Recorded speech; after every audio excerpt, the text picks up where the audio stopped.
Hello sim racers and welcome to season 3 of 2021 in iRacing.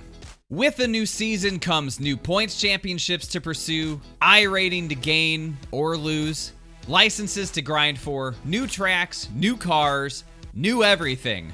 Well, not everything, but a lot of new stuff, and another 12 weeks of intense competition. It's hard to believe that I've been making these videos for 2 seasons now, and how much has changed in that time.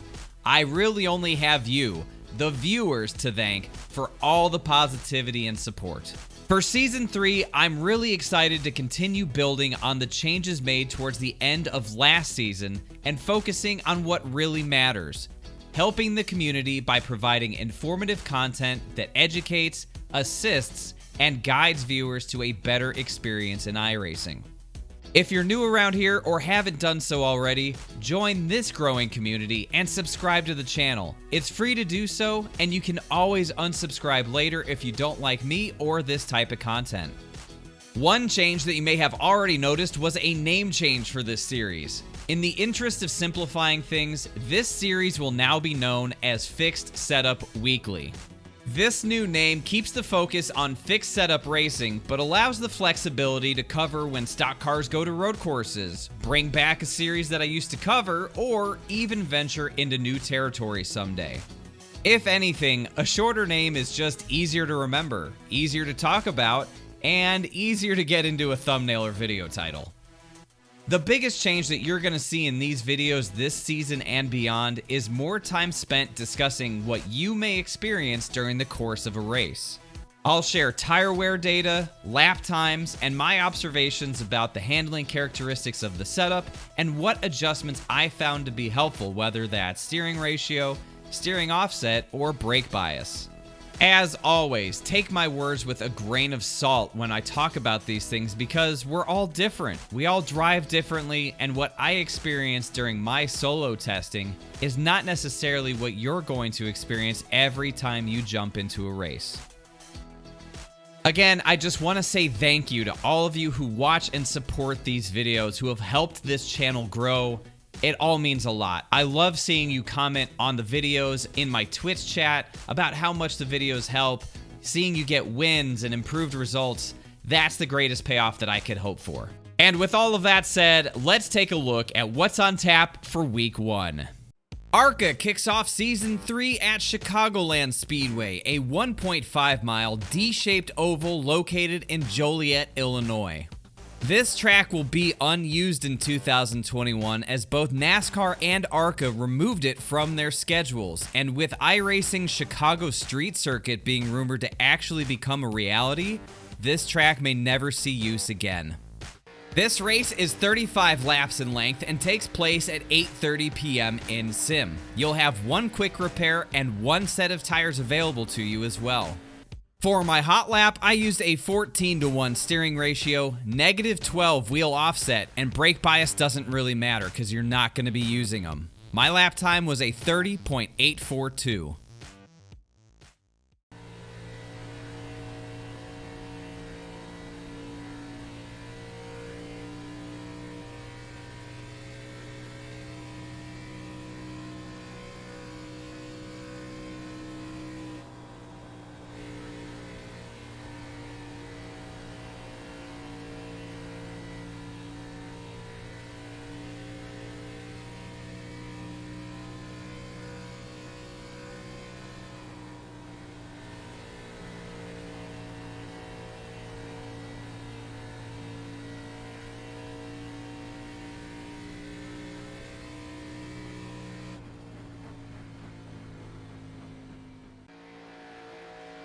As you can see, this lap is nearly flat out all the way around, except for turns 1 and 3. You gotta get out of the throttle just a little bit to make it work.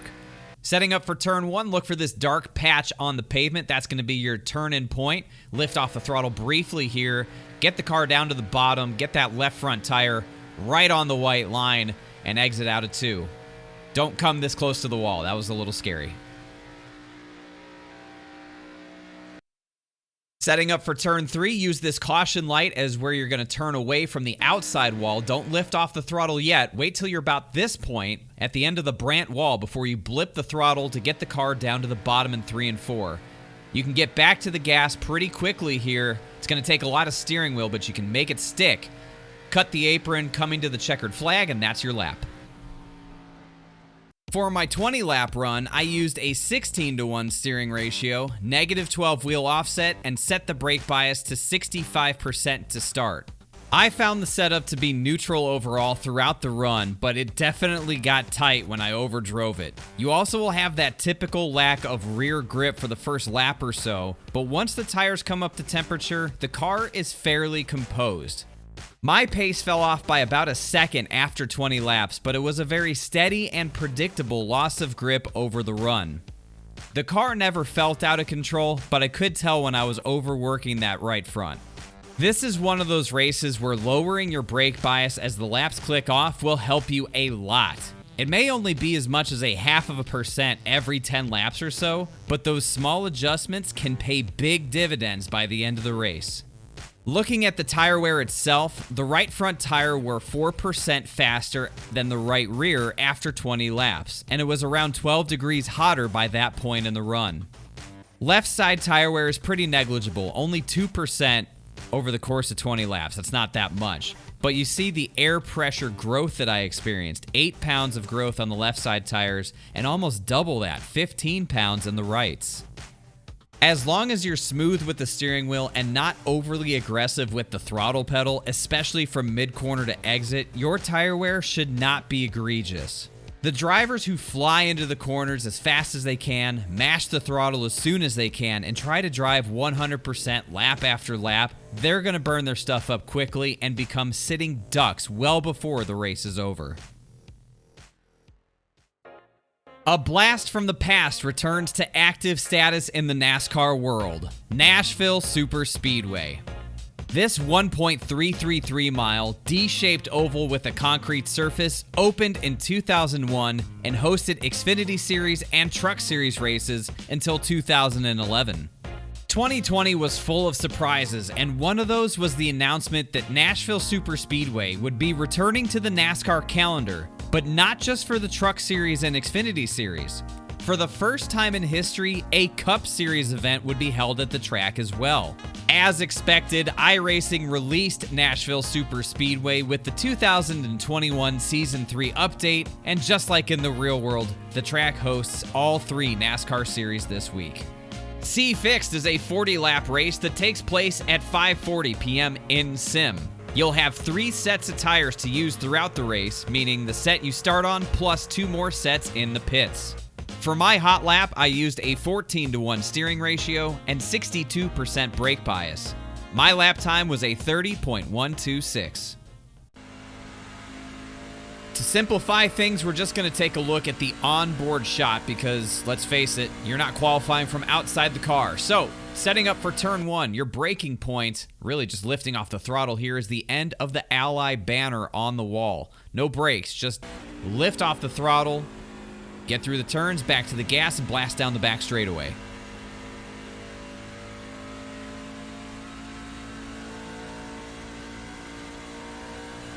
Setting up for turn 3, I'm going to be checking out of the throttle right around this purple sign. I think it's a lottery sign. That's where you're going to check out of the throttle again, back down to the bottom, feel it out, full throttle as soon as you can, all the way back around to finish the lap.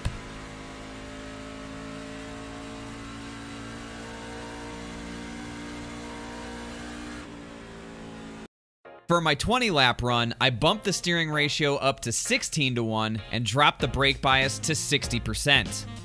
The right front tire wore 4% faster than the right rear over the course of the run, and I felt that the truck was neutral overall.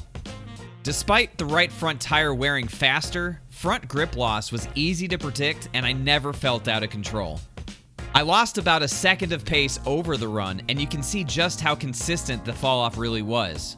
Once I hit my groove, I was able to click off really consistent lap times.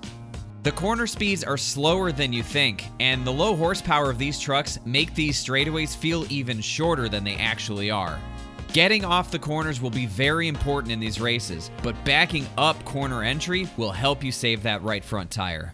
B Fixed is a 45-lap race that takes place at 3 p.m. in Sim. There are 3 sets of tires available during the race. For my hot lap, I used a 14:1 steering ratio, adjusted the steering offset to +4, and used a 62% brake bias. My lap time was a 30.736.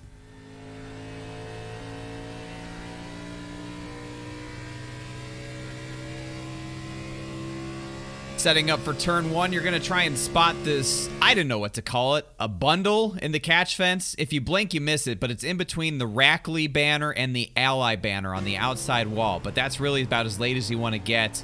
Light brake pressure to get it down to the bottom. You're going to have to fight that steering wheel like I did. She's a little bit free on exit. As we set up for turn 3, about the start of this grass divider is where you're going to want to start lifting out of the throttle, and again, getting to the brakes just a little bit to help turn the car to the bottom. Patience as you get back to the throttle and then fight the car all the way out. Try and keep it away from that outside wall. Down onto the apron and complete the lap.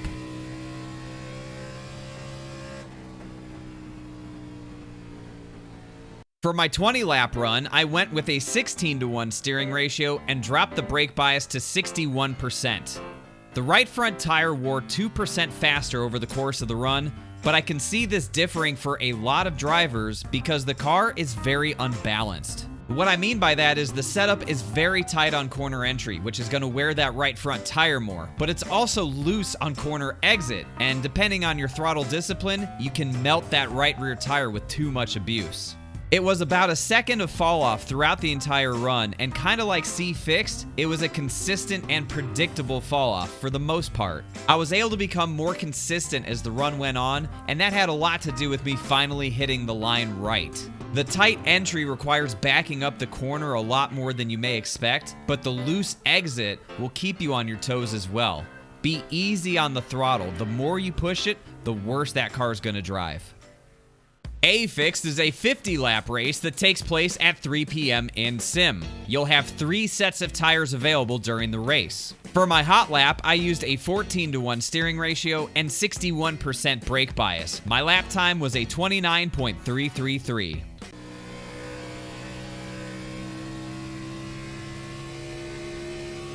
Setting up for turn 1, you're going to be looking for the start of the Ally banner on the outside wall. It goes Rackley banner, blank wall, and then the Ally banner. That's where you really want to start getting to the brakes, get that car turned to the bottom. Full throttle, and a handful of steering wheel to get out of this one. That back end likes to break loose. Setting up for turn 3, just like the Xfinity car, you're going to look for this grass divider at about the point where it starts is where you want to get off the gas, onto the brakes, and get that car smoothly towards the bottom. Full throttle on exit. Again, the rear tires are not going to like that. Fight through it and get to the line.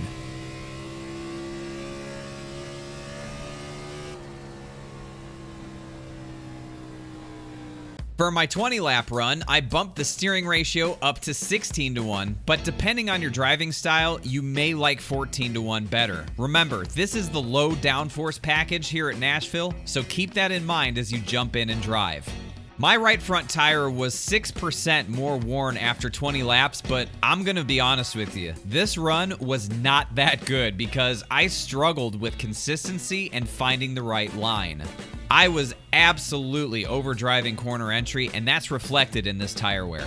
My pace fell off by about 1.5 seconds at the end of the run, but you'll see that I got a lot more consistent towards the back end of that run as I learned the line and drove more composed laps. I believe there's a lot of room for improvement here, but the fall-off seen from laps 14 to 20 are more in line with what you'll want to see throughout a race. And that'll do it for this episode of Fixed Setup Weekly. Thank you so much for watching. If you found this information to be informative and helpful, remember, help me out by bumping that like button down below the video. And if you're new around here, consider subscribing to the channel so you don't miss the rest of what's to come in Season 3 and beyond. I stream my iRacing adventures over on my Twitch channel throughout the week, so come on by, say hello, I'd love to see you over there. To get in touch with me and stay connected with everything happening in iRacing, follow me on Twitter. That's linked down in the description below. Again, thank you so much for watching this video, and have a great week of racing.